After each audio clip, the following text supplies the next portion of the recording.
Hi friends, welcome to Kannada tech. ನಾನು ಮಂಜುನಾಥ್. ಇವತ್ತಿನ ವಿಡಿಯೋದಲ್ಲಿ ಏನು ನೋಡ್ತೀವಿ ಅಂದರೆ ರೆಡ್ಮಿ A1. ಸೊ ಈ ಒಂದು ಸ್ಮಾರ್ಟ್ಫೋನನ್ನು ಅನ್ಬಾಕ್ಸ್ ಮಾಡಿ ಸ್ಮಾರ್ಟ್ಫೋನ್ ನೋಡೋಕೆ ಹೇಗಿದೆ ಹಾಗೂ ಈ ಒಂದು ಸ್ಮಾರ್ಟ್ಫೋನನ್ನು ಯೂಸ್ ಮಾಡಿ ನನ್ನ ಒಂದು ಎಕ್ಸ್ಪೀರಿಯನ್ಸ್ ಏನು, ಇದರ ಒಂದು ಪ್ರೈಸ್ ಏನು, ಸ್ಪೆಸಿಫಿಕೇಶನ್ಸ್ ಏನು, ಎಲ್ಲದ್ರ ಬಗ್ಗೆ ತಿಳಿಸ್ತೀನಿ. ಸೊ ಮಿಸ್ ಮಾಡ್ಕೊಳ್ದೇನೆ ಈ ವಿಡಿಯೋನ ನೀವು ಕೊನೆವರೆಗೂ ನೋಡಿ.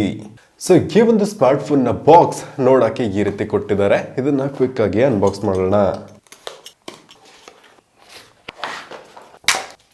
ಈಗ ನಮ್ಮ ಕೈಯಲ್ಲಿರೋದು ಲೈಟ್ ಗ್ರೀನ್ ವೇರಿಯಂಟ್. ಇದು 3 ಕಲರ್ನಲ್ಲಿ ಅವೈಲೇಬಲ್ ಇದೆ. ಇನ್ನೊಂದು ಲೈಟ್ ಬ್ಲೂ ಮತ್ತು ಬ್ಲಾಕ್ ನಲ್ಲಿ ಅವೈಲೇಬಲ್ ಇದೆ. ಈ ಒಂದು ಡಿಸೈನ್ ನೋಡಕ್ಕೆ ಈ ರೀತಿ ಇದೆ. ಹಾಗೂ ನೀವಿಲ್ಲಿ ನೋಡ್ಕೊಬಹುದು, ಇದೊಂಥರ ಲೆದರ್ ಟೆಕ್ಸ್ಚರ್ ಅನ್ನ ಕೊಟ್ಟಿದ್ದಾರೆ. ಇನ್ನು ಬಾಕ್ಸ್ ನ ಒಳಗೆ ಮೈಕ್ರೋ USB ನ ಚಾರ್ಜಿಂಗ್ ಕೇಬಲ್, ಒಂದು 10 ವಾಟ್ ನ ಚಾರ್ಜಿಂಗ್ ಅಡಾಪ್ಟರ್ ಅನ್ನ ನೋಡ್ಕೊಬಹುದು. ಮತ್ತೆ ಒಂದು ಕ್ವಿಕ್ ಸ್ಟಾರ್ಟ್ ಗೈಡ್ ಅನ್ನ ಕೊಟ್ಟಿದ್ದಾರೆ. ಇನ್ನು ಈ ಒಂದು ಸ್ಮಾರ್ಟ್ಫೋನ್ ನ ಓವರ್ ವ್ಯೂ ಅಂತ ನೋಡೋದಾದ್ರೆ ಇದರಲ್ಲಿ ನಮಗೆ 6.52 ಇಂಚ್ನ ಒಂದು HD+ ಡಿಸ್ಪ್ಲೇನ ಕೊಟ್ಟಿದ್ದಾರೆ. ಇದರಲ್ಲಿ ಸ್ಕ್ರಾಚ್ ರೆಸಿಸ್ಟೆಂಟ್ ಇದೆ ಅಂತಾನು ಹೇಳ್ತಿದ್ದಾರೆ. ಮತ್ತೆ ಈ ಒಂದು ಸ್ಮಾರ್ಟ್ಫೋನ್ ಏನಿದೆ ಇದು Android 12 ನ ಒಂದು ಗೋ ಎಡಿಷನ್ ನಲ್ಲಿ ರನ್ ಆಗ್ತಿದೆ. ಮತ್ತೆ ಒಂದು ಕ್ಲೀನ್ ಆದ ಆಪರೇಟಿಂಗ್ ಸಿಸ್ಟಮ್ ಅಂತಾನೆ ಹೇಳಬಹುದು. ಈ ಒಂದು ಸ್ಮಾರ್ಟ್ಫೋನ್ ನಲ್ಲಿ ತುಂಬಾ ಏನು ಬ್ಲಾಟ್ವೇರ್ಸ್ ಇಲ್ಲ ಅಂತಾನೆ ಹೇಳಬಹುದು. ಓಕೆ, ಸೊ ಇದರಲ್ಲಿ ಕೆಲವೊಂದನ್ನ ನಾವು ಅನ್ಇನ್ಸ್ಟಾಲ್ ಕೂಡ ಮಾಡ್ಕೊಬಹುದು. ನಾರ್ಮಲ್ ಆಗಿ ರೆಡ್ಮಿ ಫೋನ್ಸ್ ಅಲ್ಲಿ ನಾವು MIUI ಅನ್ನ ನೋಡ್ಕೊಬಹುದು. ಇದರಲ್ಲಿ ನಮಗೆ ಕ್ಲೀನ್ ಆದ ಒಂದು ಆಂಡ್ರಾಯ್ಡ್ ಆಪರೇಟಿಂಗ್ ಸಿಸ್ಟಮ್ ಕೊಟ್ಟಿರೋದ್ರಿಂದ ನಮಗೆ ಸ್ವಲ್ಪ ಫಾಸ್ಟ್ ಆಗಿನೇ ಇರುತ್ತೆ. ಇನ್ನು ಫ್ರಂಟ್ ನೋಡೋದಾದ್ರೆ ಒಂದು ಡ್ರಾಪ್ ನಾಚ್ ಕೊಟ್ಟಿದ್ದಾರೆ. 5 ಮೆಗಾ ಪಿಕ್ಸೆಲ್ ನ ಒಂದು ಕ್ಯಾಮ್ರಾನ ನೋಡ್ಕೊಬಹುದು.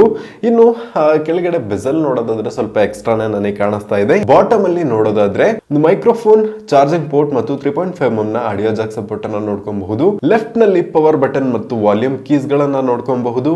ಹಾಗೂ ಬ್ಯಾಕ್ ಸೈಡ್ ನಲ್ಲಿ ನೋಡೋದಾದ್ರೆ 8 ಮೆಗಾ ಪಿಕ್ಸೆಲ್ ನ ಡ್ಯುಯಲ್ ಕ್ಯಾಮೆರಾ ಸೆಟಪ್ ಅನ್ನ ಕೊಟ್ಟಿದ್ದಾರೆ. ಇನ್ನೇ ಒಂದು ಫೋನ್ ನ ಟಾಪ್ ನಲ್ಲಿ ನೋಡೋದಾದ್ರೆ ಸ್ಪೀಕರ್ ಅನ್ನ ಇಲ್ಲಿ ಕೊಟ್ಟಿದ್ದಾರೆ. ಸೊ ಸೌಂಡ್ಸ್ ಎಲ್ಲ ನಮಗೆ ಇಲ್ಲೇ ಕೇಳಿಸುತ್ತೆ. ಸೊ ಇಲ್ಲಿ ಕೊಟ್ಟಿದ್ರೆ ಚೆನ್ನಾಗಿರ್ತಿತ್ತಲ್ವಾ. ಇನ್ನು ಲೆಫ್ಟ್ ನಲ್ಲಿ ಸಿಮ್ ಟ್ರೇನ ಕೊಟ್ಟಿದ್ದಾರೆ. ಇದರಲ್ಲಿ ಒಂದು ಮೆಮೊರಿ ಕಾರ್ಡ್ ಮತ್ತು 2 ಸಿಮ್ ಕಾರ್ಡ್ಸ್ ಅನ್ನ ಹಾಕೊಬಹುದು.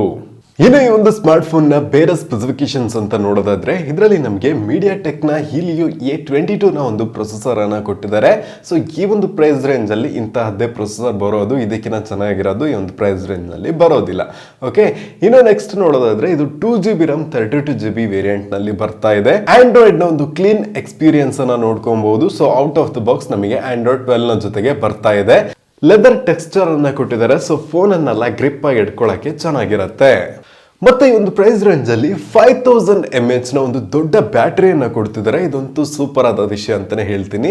ನಮಗೆ ಆರಾಮಾಗಿ 2 ದಿನ ಯೂಸ್ ಮಾಡ್ಕೊಬಹುದು ನಾರ್ಮಲ್ ಯೂಸೇಜ್ ನಲ್ಲಿ. ಸೊ ಇದನ್ನ ಯೂಸ್ ಮಾಡಿ ನನ್ನ ಒಂದು ಎಕ್ಸ್ಪೀರಿಯನ್ಸ್ ಏನಿದೆ ಅಂತ ನೋಡೋದಾದ್ರೆ, ಸೊ ಯಾರಿಗೆಲ್ಲ ಕಡಿಮೆ ಬೆಲೆಗೆ ಒಂದು ಸೆಕೆಂಡ್ರಿ ಸ್ಮಾರ್ಟ್ಫೋನ್ ಬೇಕು, ಹೆವಿ ಕೆಲಸ ಮಾಡಲ್ಲ, ಒಂದು ನಾರ್ಮಲ್ ಯೂಸೇಜ್ಗೆ ಒಂದು ಆಂಡ್ರಾಯ್ಡ್ ಸ್ಮಾರ್ಟ್ಫೋನ್ ಬೇಕು ಅಂದ್ರೆ ಇಂತಹ ಸ್ಮಾರ್ಟ್ಫೋನ್ಸ್ ಅನ್ನ ತಗೊಬಹುದು. ಚೆನ್ನಾಗಿದೆ, ಲ್ಯಾಗ್ ಏನೋ ಆಗ್ತಾ ಇಲ್ಲ. ಸೊ ಇದರಲ್ಲಿ ಕ್ಲೀನ್ OS ಇರೋದ್ರಿಂದ ತುಂಬಾನೇ ಸ್ಮೂತ್ ಆಗಿ ವರ್ಕ್ ಆಗ್ತಿದೆ. ಯಾವುದೇ ತರಹದ ಹ್ಯಾಂಗಿಂಗ್ ಕೂಡ ಆಗ್ತಾನೆ ಇಲ್ಲ. ಇನ್ನು ಇದರ ಕ್ಯಾಮ್ರಾ ಬಗ್ಗೆ ಮಾತಾಡೋದಾದ್ರೆ ಫ್ರಂಟ್ ಕ್ಯಾಮ್ರಾ ಕ್ವಾಲಿಟಿ ಎಲ್ಲ ನಾನು ಇಲ್ಲಿ ಹಾಕಿರ್ತೀನಿ. ಬರೀ 5 ಮೆಗಾ ಪಿಕ್ಸೆಲ್ ಅಷ್ಟೇ ಕೊಟ್ಟಿದ್ದಾರೆ. ಓಕೆ, ಒಂದು ಮಟ್ಟಿಗೆ ಒಂದು ಆವ್ರೇಜ್ ಆದ ಫೋಟೋ ಕೊಡುತ್ತೆ ಅಂತಾನೆ ಹೇಳ್ಬಹುದು. ತುಂಬಾ ಏನೂ ಚೆನ್ನಾಗಿನೇ ಇಲ್ಲ.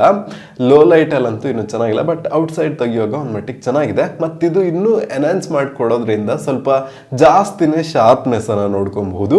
ಇನ್ನು ಬ್ಯಾಕ್ ಸೈಡ್ ಕ್ಯಾಮ್ರಾ ಅಂತ ನೋಡೋದಾದ್ರೆ ನಾವೇನಾದ್ರೂ ದೊಡ್ಡ ಒಂದು ಜಾಗದ ಫೋಟೋ ತೆಗಿತಿದೀವಿ ಅಂದ್ರೆ ಅಷ್ಟನ್ನು ಕ್ಲಾರಿಟಿ ನೋಡ್ಕೊಳ್ಳೋಕೆ ಸಾಧ್ಯ ಇಲ್ಲ. ಆದ್ರೆ ಹತ್ರದಲ್ಲಿರುವ ಒಂದು ಏನಾದ್ರೂ ಆಬ್ಜೆಕ್ಟ್ ಅನ್ನ ಫೋಟೋ ತೆಗಿತೀವಿ ಅಂದ್ರೆ ಲೈಕ್ ತುಂಬಾ ಹತ್ರ ಒಂದು ಫ್ಲವರ್ಸ್ ಇರ್ಬೋದು ಅಥವಾ ಗಿಡ ಇರ್ಬೋದು ಅಂಡ್ ಮನುಷ್ಯರು ಆಗಿರ್ಬೋದು, ಹತ್ರ ನಿಂತ್ಕೊಂಡಿದ್ರೆ ತುಂಬಾ ಚೆನ್ನಾಗಿದೆ ಕ್ಲಾರಿಟಿ. ಬಟ್ ತುಂಬಾ ಝೂಮ್ ಮಾಡಿ ನೋಡಿದ್ರೆ ಏನೋ ಕ್ಲಾರಿಟಿ ಇರೋದಿಲ್ಲ. ಸೊ ಈ ಒಂದು ಪ್ರೈಸ್ ರೇಂಜ್ ನಲ್ಲಿ ಇತ್ತೀಚಿನ ದಿನಗಳಲ್ಲಿ ತುಂಬಾ ಏನು ಕ್ವಾಲಿಟಿನ ನಾವು ಎಕ್ಸ್ಪೆಕ್ಟ್ ಮಾಡೋಂಗಿಲ್ಲ. ಎಲ್ಲರೂ ಆಲ್ಮೋಸ್ಟ್ ಒಂದೇ ತರನೇ ಕೊಡ್ತಾರೆ. ಅಂಡ್ ಇದರಲ್ಲಿ ಸ್ವಲ್ಪ ಪವರ್ ಎಫಿಷಿಯನ್ಸಿ ಚೆನ್ನಾಗೇನೆ ಇದೆ. ಸೊ ಯಾರಿಗೆಲ್ಲ ಒಂದು ಸೆಕೆಂಡ್ರಿ ಫೋನ್ ಬೇಕು ಅಥವಾ ಯಾರೆಲ್ಲ ಮನೆಯಲ್ಲಿ ಪೇರೆಂಟ್ಸ್ ಇರ್ತಾರೆ, ಸೊ ಅವರಿಗೆಲ್ಲ ಈ ಒಂದು ಸ್ಮಾರ್ಟ್ ಫೋನ್ ಸ್ವಲ್ಪ ಬೆಸ್ಟ್ ಆಗಿನೇ ಇರುತ್ತೆ ಅಂತ ನನ್ನ ಒಂದು ರೆಕಮೆಂಡೇಶನ್ ಆಗಿದೆ. ಓಕೆ, ಇದರ ಪ್ರೈಸ್ ಎಷ್ಟು ಅಂತ ನೋಡೋದಾದ್ರೆ ದೀಪಾವಳಿಯ ಸ್ಪೆಷಲ್ ಪ್ರೈಸ್ ಆಗಿ 5849 ರೂಪಾಯಿಗೆ ಇದು ಅವೈಲೇಬಲ್ ಇದೆ. ಲಿಂಕ್ ನಾನು ಡಿಸ್ಕ್ರಿಪ್ಷನ್ ಅಲ್ಲಿ ಕೊಟ್ಟಿರ್ತೀನಿ. ಸೊ ನೀವು ಚೆಕ್ ಮಾಡಿ ನೋಡ್ಕೊಬಹುದು. ಸೊ ನಿಮಗೆ ಈ ಒಂದು ವಿಡಿಯೋನ ಬಗ್ಗೆ ಏನ್ ಅನ್ನಿಸ್ತು ಅಂತ ಕಮೆಂಟ್ ಬಾಕ್ಸ್ ಅಲ್ಲಿ ತಿಳಿಸಿ. ನಿಮಗೇನಾದ್ರೂ ಡೌಟ್ಸ್ ಇದ್ರೂ ಕಮೆಂಟ್ ಬಾಕ್ಸ್ ಅಲ್ಲಿ ಕೇಳಬಹುದು. ಸೊ ನಾನು ಅದನ್ನ ಓದ್ತೀನಿ. ಮತ್ತೆ ನೀವಿನ್ನು ಕನ್ನಡ ಟೆಕ್ಕಿಗೆ ಸಬ್ಸ್ಕ್ರೈಬ್ ಮಾಡ್ಕೊಂಡಿಲ್ಲ ಅಂದ್ರೆ ಸಬ್ಸ್ಕ್ರೈಬ್ ಮಾಡ್ಕೊಂಡು ಪಕ್ಕದಲ್ಲಿರುವ ಬೆಲ್ ಬಟನ್ ಅನ್ನ ಕ್ಲಿಕ್ ಮಾಡ್ಕೊಳ್ಳೋದ್ರಿಂದ ನನ್ನ ಮುಂದಿನ ವಿಡಿಯೋಸ್ಗಳ ನೋಟಿಫಿಕೇಶನ್ ನಿಮಗೆ ಬರುತ್ತೆ. ಓಕೆ, ಸೊ ಈ ವಿಡಿಯೋನ ಆದಷ್ಟು ಎಲ್ರಿಗೂ ಶೇರ್ ಮಾಡಿ. ವಿಡಿಯೋ ಇಷ್ಟ ಆಗಿದ್ರೆ ಲೈಕ್ ಮಾಡಿ. ಇವತ್ತಿನ ವಿಡಿಯೋದಲ್ಲಿ ಇಷ್ಟನ್ನ thank you for watching. And ಜೈ ಹಿಂದ್.